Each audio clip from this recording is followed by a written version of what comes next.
Добар ден, почитувани, добре дојдовте во најновата Телма амбуланта, емисија во која заедно учиме за нашето здравје. Тари вирусните инфекции, херпес зостер и варичела се предизвикани од ист вирус. На каков начин се диагностицираат и третираат овие состојби, ќе ни појасни асистент доктор Сунчица Богоева-Тасевска, инфектолог од Универзитетската клиника за инфективни болести во Скопје. Интервјуто стартува веднаш по рекламниот блок.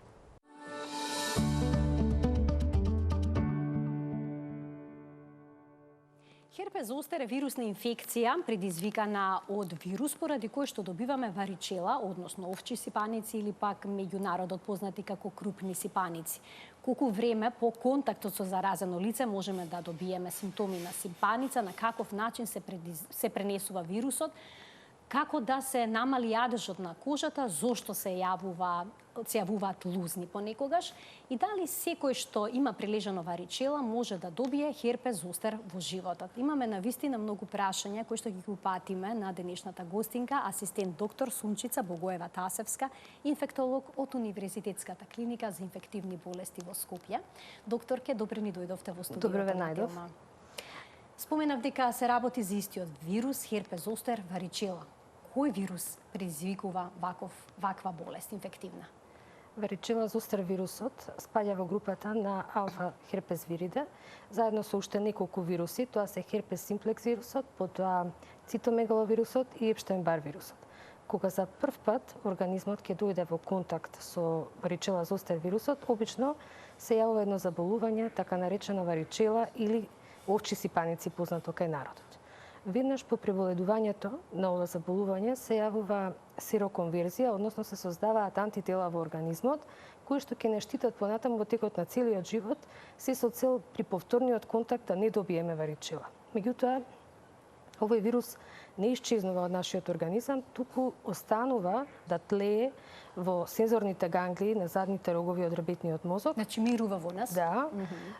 Каде што доживотно? Доживотно, каде што во одредени состојби за кои што понатаму кога ќе зборуваме за херпес зостер ќе кажам подетално, може да добие клиничка експресија на херпес зостер на телото. Во принцип, самата варичела многу често се јавува како помали епидемии во зимските и пролетните месеци од годината и најчесто боледуваат предшколски и школски деца. Значи сега во овој период од годината се актуелните инфекции со варичела. варичела. Имаме доста пациентчиња кои што се јавуваат на нашата клиника со одредени потешкоти и каде што правиме проценка како ќе бидат истретирани соодветно. Кога вирусот всушност се пренесува аерокапково при кашлање, при кивање, при зборување од заболеното лице и се исфрлаат ситни плункови капки, наречени флигиеви капки, кои што лебдат во воздухот и многу тие што се во околината многу лесно може да преку дишењето да ги внесат во себе и на тој начин да се разболат. Голема е заразноста? Да, заразноста е речиси 100% кај овој вирус, меѓутоа сепак има и одредени исклучоци. Освен преку респираторниот тракт, заразувањето може да настане и од самите везикулки, од материјал од самите везикулки, доколку дојдеме во контакт со рацете, ако се закадат со тие флигиеви капки, може во текот на јадењето и храната може да бидат внесени вирусите во нашиот организам и да предизвикаат болест. Колку време по контактот со заразено лице можеме да добиеме симптоми на сипаница? Инкубацијата на сипаницата трае 10 до 25 дена, меѓутоа најчесто е 14 дена. Кога ќе дојде вирусот во нашиот организам, тој навлегува обично преку усната шуплина, тука во таа слузница, преку носот или пак преку конјуктивите. Тука се размножува извесен неколку дена, потоа се шири во останатите делови од телото, поточно во слезината и во црниот дроб, каде што повторно се размножува и од тука веќе таа вторична виремија е пресудна за да дојде вирусот до кожата и за да се изманифестира како варичела, односно како заболување. Кои се првите симптоми што ги чувствуваат пациентите? Првите симптоми има разлика една мала во симптомите кај возрастните и кај децата. Кај возрастните пациенти обично знае да се појави така наречен продормален период, во кој што пациентите чувствуваат главоболка, малаксаност, мускулност, глобни болки, додека пак кај децата овој стадиум не е присутен, туку веднаш се појавува исипот. Значи, исипот најчесто започнува на покриените делови од телото, на трупот и во делот на абдоменот, потоа се шири на рацете, односно на екстремитетите на рацете и на нозете и на лицето. Ги зафаќа сите делови од телото, и дланките, и табаните, и окосмениот дел од главата. Едновремено тој се шири и во внатрешноста, значи сите тие промени што ги гледаме надвор кај пациентот се случуваат внатре во внатрешните органи. Некои деца се жалат дека имаат проблем со голтањето, ги боли затоа што јазикот. точно тоа се случува исто во букалната лигавица, во јазикот, во голтката, потоа во внатрешните органи. Може на интимните делови да се развие? Секако да, може да се јават и одредени промени при уринирање, при дефекација, затоа што тие промени ги има буквално на секој дел од телото. Значи може да се жалат кога одат во тоалет, на На болки? печење, на пржење, нели во тој дел. Во принцип, исипот избива со тоа што првично има пораст на температурата и тој треба да биде 38 до 38 со 5 степени Целзиусови. Доколку е повисока таа температура, од старт знаеме дека се работи за една компликација кај ова заболување и треба да сме малку попредпазливи во однос на одредувањето на третманот. Самиот исип се случува во период од 4 до 5 дена, меѓутоа не секој ден се случува пациентот да се исипува. Се исипува, да речеме, добива температура, се качува до 38,5 и се појавуваат првите исипни единици кои што пак се во вид на макули, ситни точки црвени по телото, потоа преминуваат во папули кои што се лесно над нивото на кожата. Во рок од неколку часа тие преминуваат во везикулки кои што се исполнети со бистра содржина и ги асоцираме со капки роса. Потоа тие везикулки во период од 2 до 3 дена се претвораат во крусти, со тоа што првично се заматуваат и во средината се појавува таа крустичка.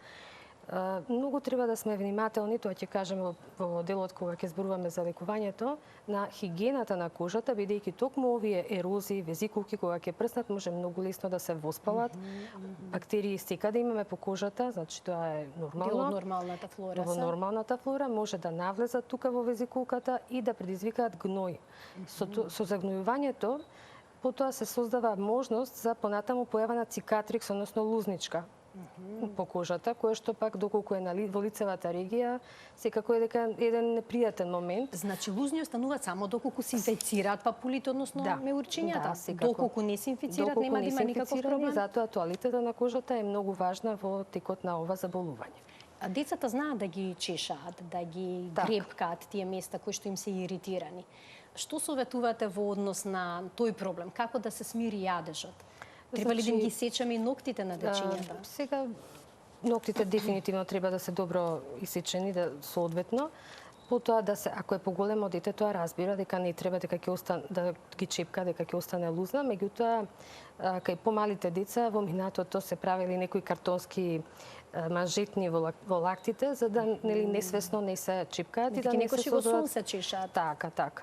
Или кај помали дечиња, кај бебиња може да се стават оние памучни ракавички што се за да не го чепка пред се лицето и нормално и останатите делови од телото. Постои начин да се смири тој јадеж, тоа чешање? Да, постојат некои спрејови сега во поново време. Боксклин, например, кој што содржи во себе, освен дезинфициенс, содржи и анестетик и ја смирува кожата и секако дека во минатото препораките биле да не се бања детето за да не се откорнат и не се дополнително травматизираат овие промени, меѓутоа новите ставови, новите кои што се веќе 20 години наназад присутни, се дека детето треба да се тушира и возрастниот секако пациентот, значи со варичела, обавезно да се тушира, но да се внимава во моментот кога се брише за да не се оштетат овие везикулки, да се тапка поточно, а да не се трие при бришењето. Секако постојат тука и други препарати што ги препорачуваме, а тоа е хиперманганот. Хиперманганот може да биде во вид на кристалчиња или во вид на течност. Се раствари, водата е розеникава? Да, бледо розов раствор. Треба да Да, биде затоа што инаку може да се изгори кожата. Бледо розов раствор кој што после туширањето се става, да речеме, во едно шише од 2 литра топла вода, се раствара овој раствор и се посипува телото, меѓутоа од вратот надолу, не лицето, и потоа се почекува 20 на секунди да поделува и се тапка, се брише и со тоа е сосема доволно одржување тоалетата на кожата.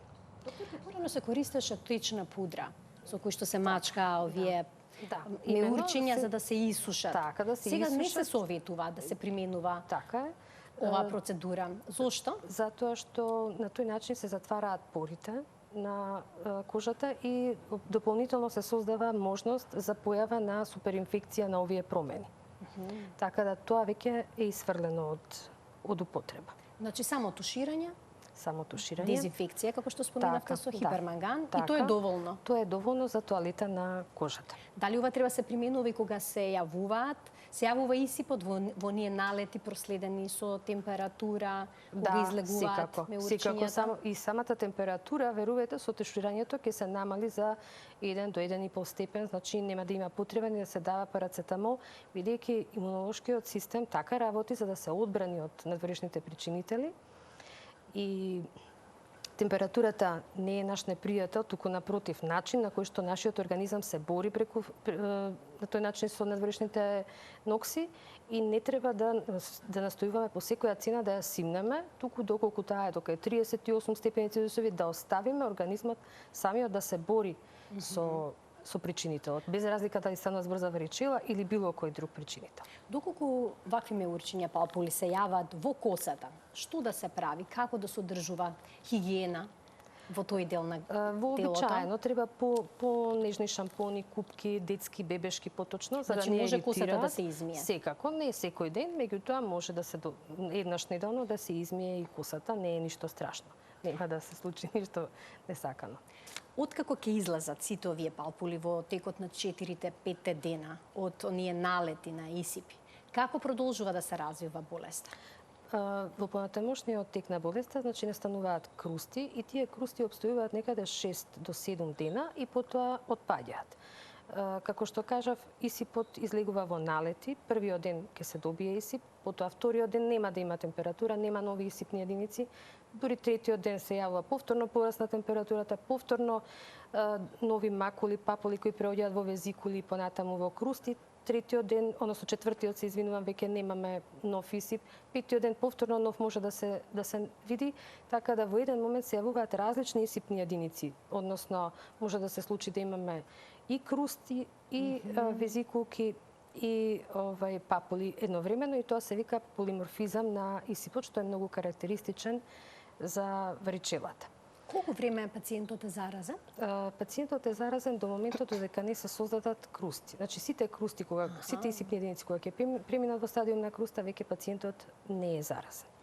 Меѓутоа секако дека неговиот имунолошки систем е вулнерабилен, сега тој може многу полесно да заболи од друг некој микроорганизам и затоа би било добро да се боледувањето да биде, да речеме, околу 2 недели, како би се постановил самиот организам и за да може понатаму да се врати во нормалниот тек, нели, градинка, училиште, работа и така натаму. А дали има шанси кога децата ќе тргнат на училиште или пак во градинка, доколку не се сите крастички отпаднати, да се инфицираат? Откако ќе се создадат красти, веќе шансите за суперинфекција се мали, скоро и никакви. Меѓутоа, во текот на самата варичела може да се случат и некои компликации. За среќа, невролошките компликации, кои што се поттешки, пак во праксата се многу ретки. Односно, пациентите може да развијат церебелит или атаксија, една при што родителите забележуваат дека детето не може да оди во права линија, дека се подпира на предметите во околината, или пак во некои ситуации потешки може и да не може да застане на нозе. Тие пациенти обавезно следат на хоспитализација, хоспитално лекување на нашата клиника. Тоа се случува некаде на крајот на првата недела од појавата на исипот и почетокот на втората недела. Друга компликација можна кај ова заболување е серозниот менингит, кој што и енцефалит, кој што одат со порасна температурата, со повраќање, со силни главоболки, со малаксаност, многу често и со грчеви конвулзии, значи на телото. Исто и овој тип на компликација обавезно следи на хоспитализација и соодветен третман. И кога обично се јавува? Се јавуваат кон крајот на првата недела, Исто како и тоа што го споменавте, и почетокот на втората недела. А што е со да речеме проблеми со дишните патишта, пневмонии и такви компликации би можеле да се појават? Може да се случи тоа нешто. Обично самиот вирус во текот на првата недела може да даде вирусна пневмонија, односно оштетување на белите дробови.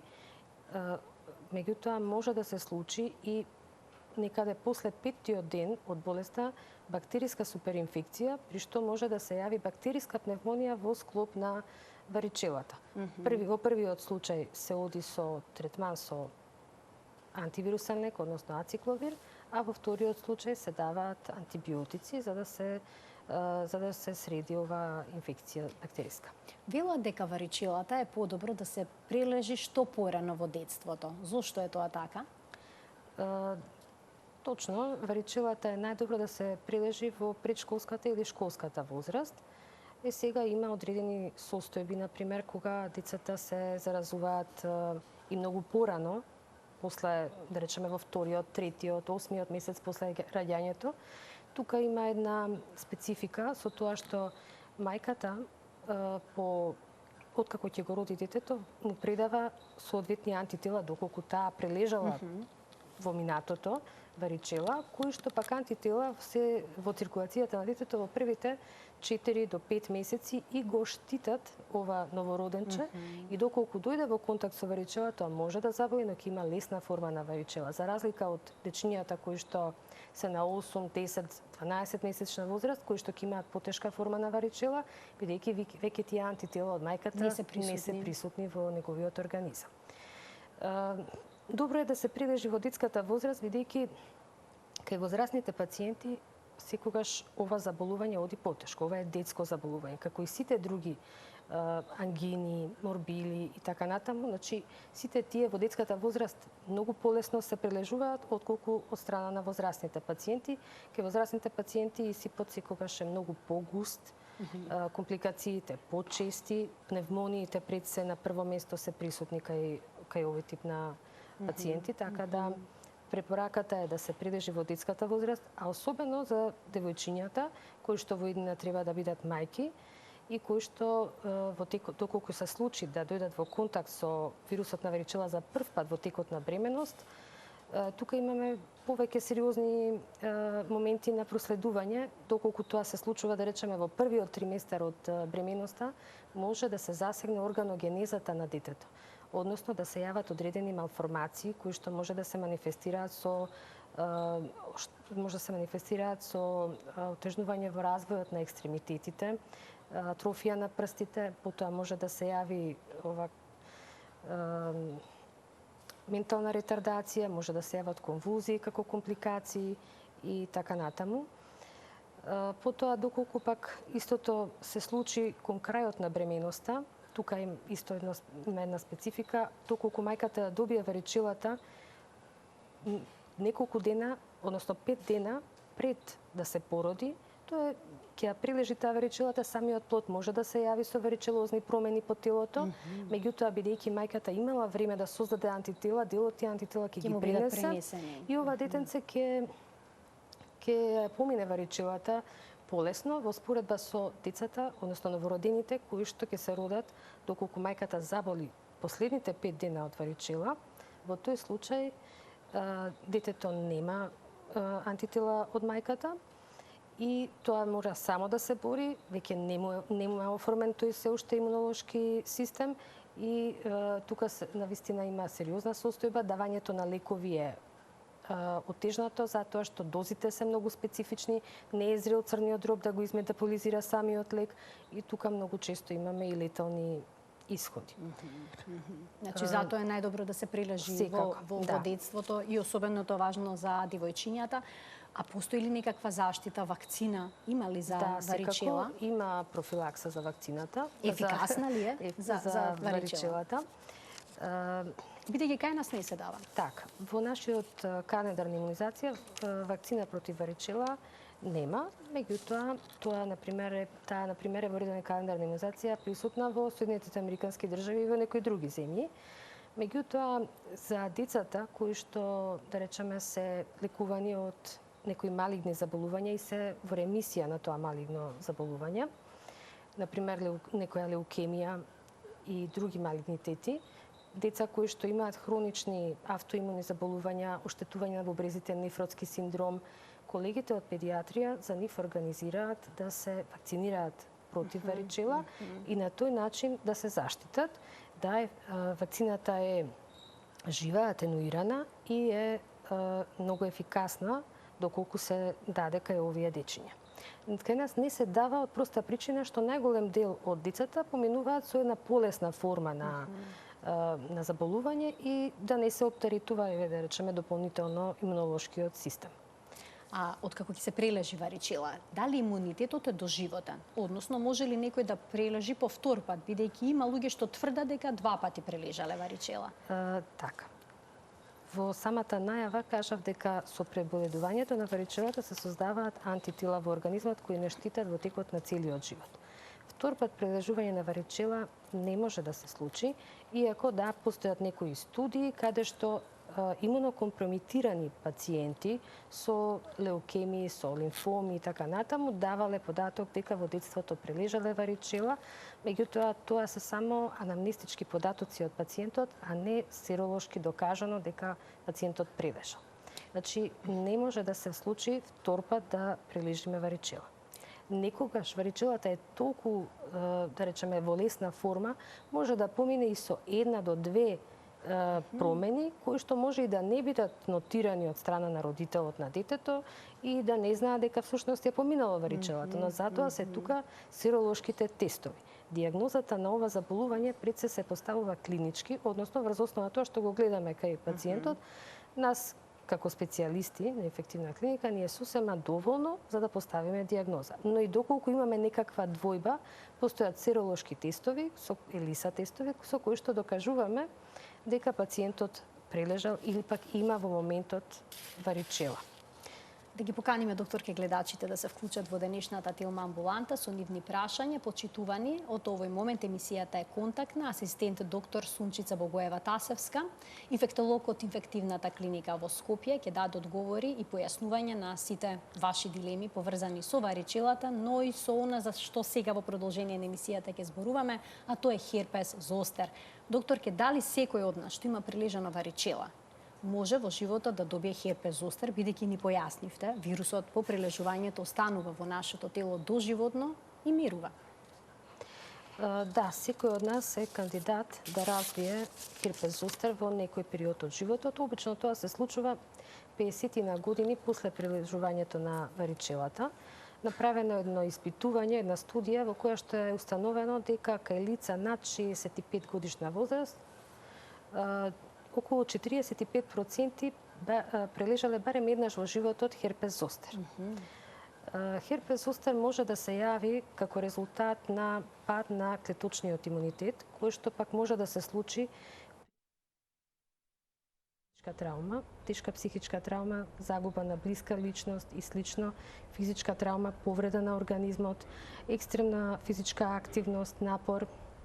Потоа може да се случи кај одредени хронични заболувања кои што го истоштуваат нашиот организам, кај стекнатата имунодефициенција, односно СИДА. Потоа може да се случи кај одредени малигни заболувања или пак автоимуни заболувања. При нивниот третман со цитостатици, долготрајна кортикостероидна терапија може да доведе до реактивација на овој вирус и појава на херпес зостер.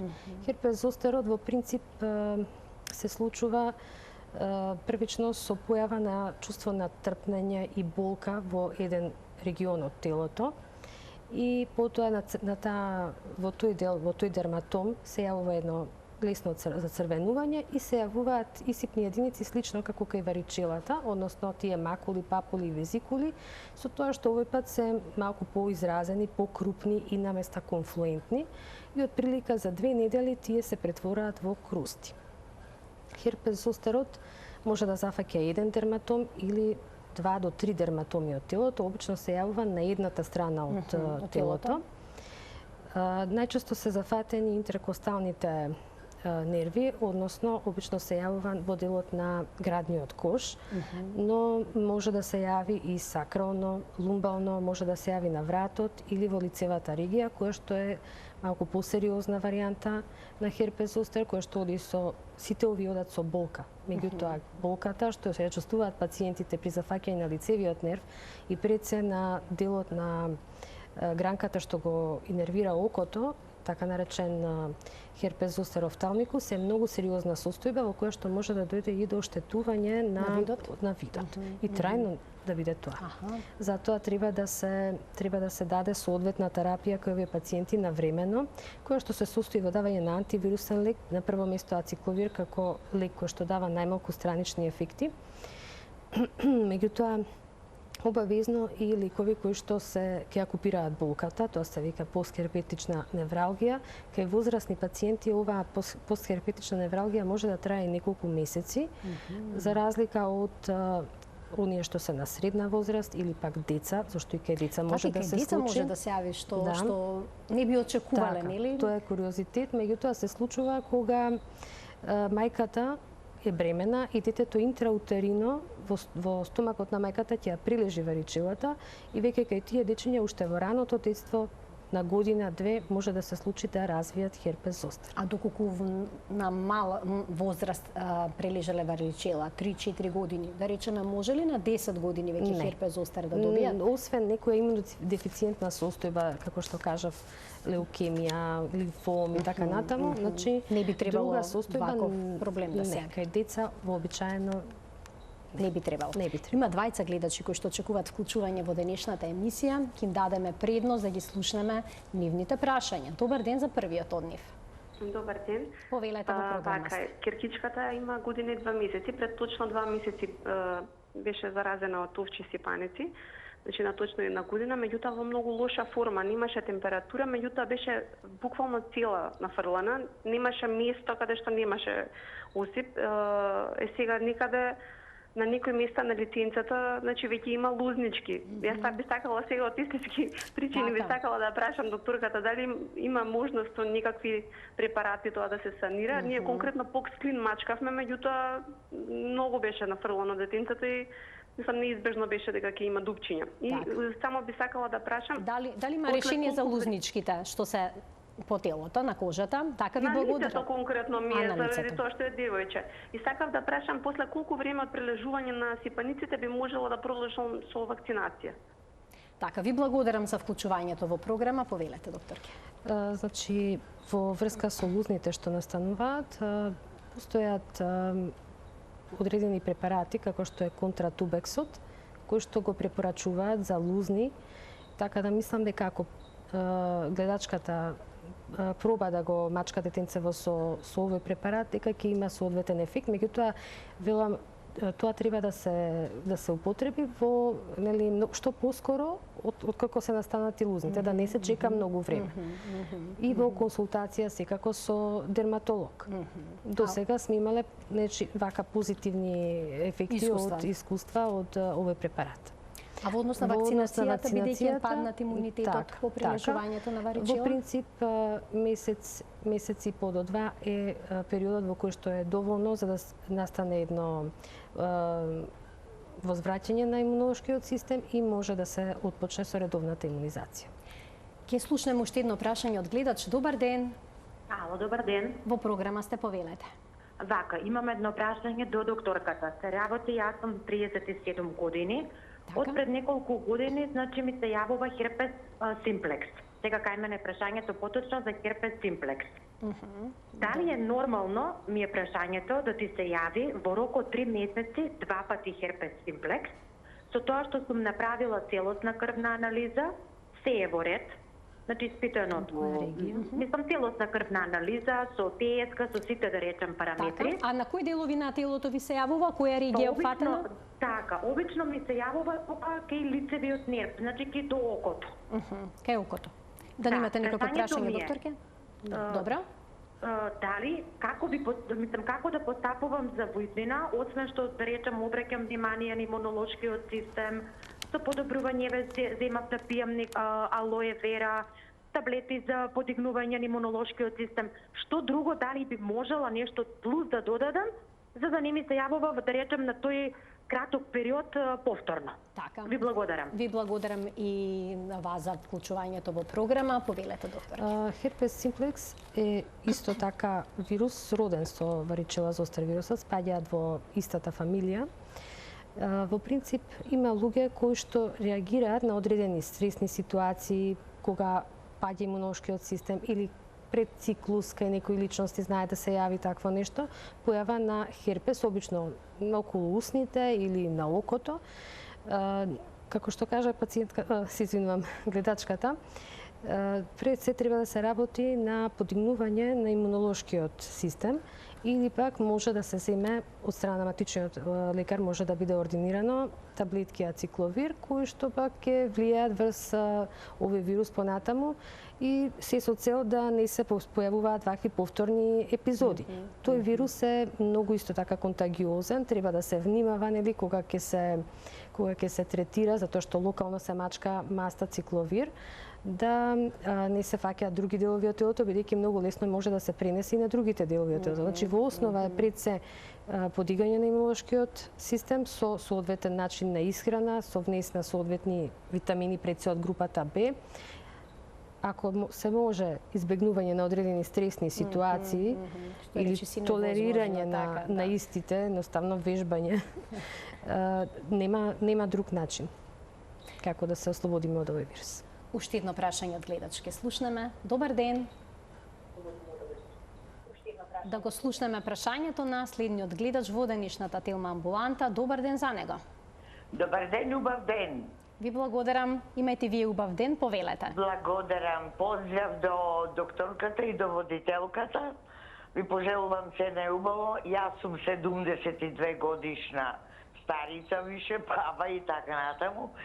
Дали имам херпес зостер?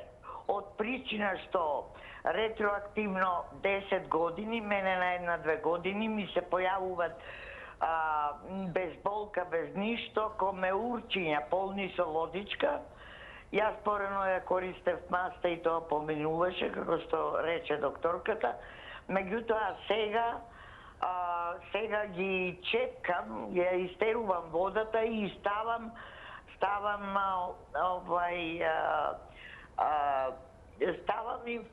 дезинфекција на местото, се фаќа коричка и после коричката паѓа и тоа исчезнува. Сега јас сум со коморбидитети, имам диабет, имам намален имунитет со тоа што примам и железо, имам реперкусија од Делибери синдром и така натаму. Моето прашање е децидно. Херпес зостер дали имам? Така, дали ова што го наведовте како проблем може би е херпес зостер? Ви благодарам за вклучувањето во програма. Може ли херпес зостер да се појави без болка? Без болка не. Не. Значи, секако, најверојатно се работи за херпес симплекс, меѓутоа секако пациентката треба да дојде во нашата ординација за да може на инфективна клиника, за да може да одредиме за што точно се работи. Меѓутоа херпес зостер оди секогаш со болка. Дали може херпес зостер да се појави на внатрешните органи, да речеме на грлото и слично на некои други делови, исто како што варичелата избива и во внатрешноста? Херпес зостер може да се јави и во внатрешните органи, меѓутоа во главном тоа се имунодефициентни пациенти, односно пациенти со лимфоми, нон-Ходжкин или Ходжкинов лимфом. Значи, кај овие пациенти се случува една тешка виремија, стартно почнува со еден дерматом, меѓутоа потоа, доколку не се даде навремено терапија, Истиот може да се прошири и во другите делови од телото, да ја зафати комплетно целата кожа, но може да се случи и да немаме исип надвор по телото, туку да имаме негова дистрибуција во внатрешните органи и до централниот нервен систем. Тука станува збор за многу тешка форма на херпес зостер, која што најчесто завршува летално. И заради тоа, колегите од хематологија кај овие пациенти даваат ацикловир како хемиопрофилакса. Односно, во помали дози го даваат во долг временски период со цел доколку овие пациенти се стапат во некоја имуносупресија, да не се случи генерализација на овој вирус и нормално несакан ишод кај пациентот. А може ли да се јави херпес зостер само со болка на кожата, да немаме исип? Во принцип не. Во принцип не. Клинички секогаш имаме, освен како што кажав кој ви имунодефициентни пациенти, секогаш имаме клиничка манифестација со појава на тие карактеристични везикули. Само болка не може да се случи. Доколку еднаш добиеме херпес зостер, можеме ли да очекуваме проблемот да ни се повторува во текот на животот? Да, се има случајно, значи ке пациенти да имаат во повеќе наврати појава на херпес зостер. И не мора да значи дека во истиот дерматом може да се случи и во други дерматоми, така да соодветно треба да се истретира, пак ќе кажам, со антивирусен лек и со препарати за болка. Значи тие болки се многу силни. Преискаква пациентката кога кажа дека има исип без болка. Тоа не може да оди без болка. Болката е толку интензивна што пациентот го доведува секако до лекарска ординација.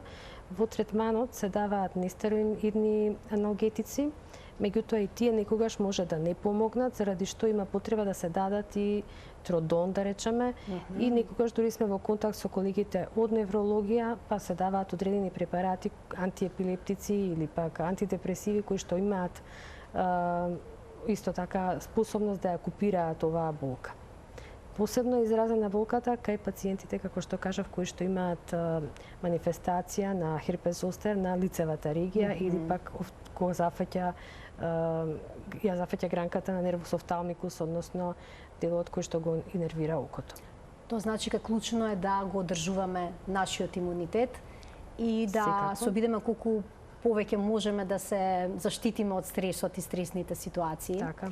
Бидејќи тоа може да биде тригер фактор всушност. Да, во основа стресот е тој што ја го реактивира ова заболување и доведува до негова повторна манифестација во вид на херпес зостер. Доктор, ќе може ли да го реактивира вирусот повторната средба со овој вирус? Значи сме го прележале пред неколку години, но сега повторно доаѓаме во контакт со вирусот. Може ли тоа да биде тригер за појава на херпес зостер?